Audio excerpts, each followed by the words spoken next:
Yes, guy. So on 3, 2, 1.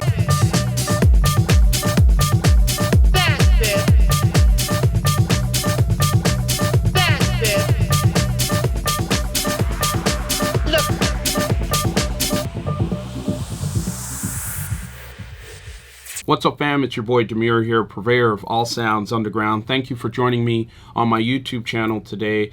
I'll be discussing, it's not necessarily the topic, but it's pretty much, I guess, a motivation piece of sorts.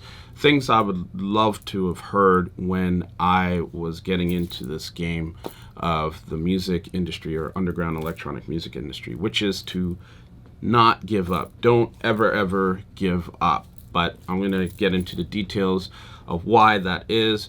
But before I jump into things, what I need from you is that SLC. Hit subscribe, like, comment, and more importantly, hit the notifications bell to stay in touch with the new videos that we have up and coming. All right, so point number 1 is to recognize that disappointment and experiencing disappointment is just a natural part of the journey in this whole thing. Whenever you're pursuing anything, and in this case it's music, you will experience disappointment. You will have moments where you feel like you've completely embarrassed yourself. You will have moments where you completely fucked up a mix, if you're not playing on sync, that is.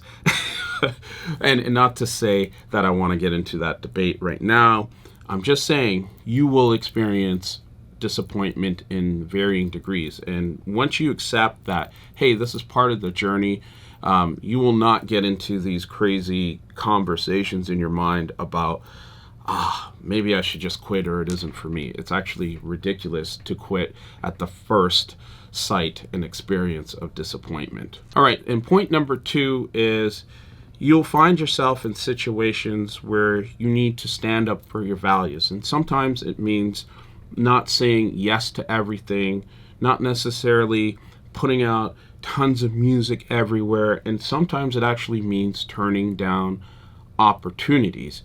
The reason why it becomes standing up for your values is because you are saying, you know, this means something to me. It's super important, but it means nothing if you just say, well, it looks like I'm going to have to take a stance, and I don't want to ruffle any feathers, so I'm just going to quit.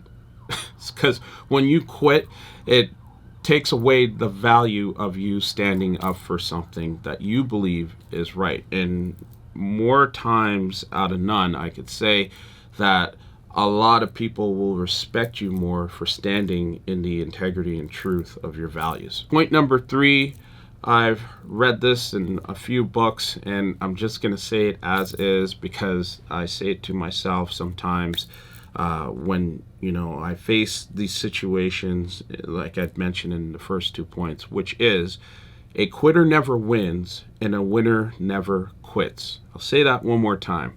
A quitter never wins and a winner never quits.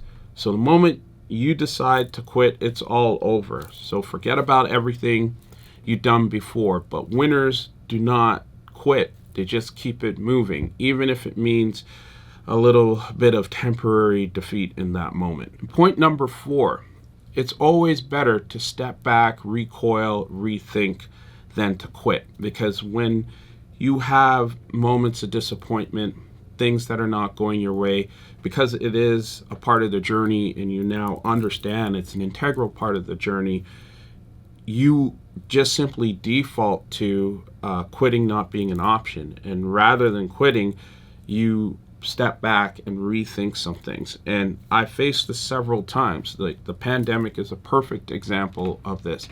It's very easy to just quit, and I don't want to have any stupid conversations about, oh, you had more options because you live in a rich country, that I've had with some people. And it's not about that. It's what your mentality is at the end of the day.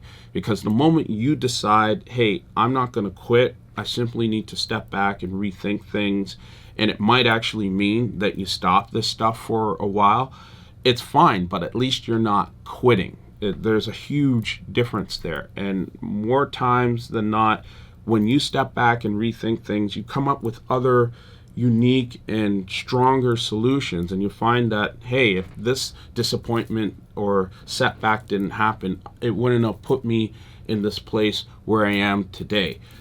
So again, I'm making this video because I was on tour recently, and Stacy Pullen actually pulled up to one of my gigs, and he came to one of my gigs saying, you know, I came here to see you, you know what I mean? And that meant a lot to me, because when I decided to get back into music around the 2008-2010 time frame, he was playing at Footwork here in Toronto, and I handed him a CD of beats I was working on, and he never got back to me. And instead of, you know, using that as a huge crushing disappointment, I accepted it as, okay, well, that just means there's probably some more work I gotta do. And I shared that experience with him, and he acknowledged it. He said, yeah, like, that's just part of the thing. And he's actually experienced it in his own journey. So, you know, to have a full 360 happening where he's actually coming to check me out, he's an active supporter of my label, Purveyor Underground, was very humbling to me, to say the least. And I hope that serves as a part of this conversation in this video, to just don't fucking give up, man. Just don't give up. And it's not this easy thing for me to say. I've been through a lot of different disappointments. And in fact, on point number 2, yeah, I'm looking at a particular situation where I am going to have to stand up for my values, because I know what my value is.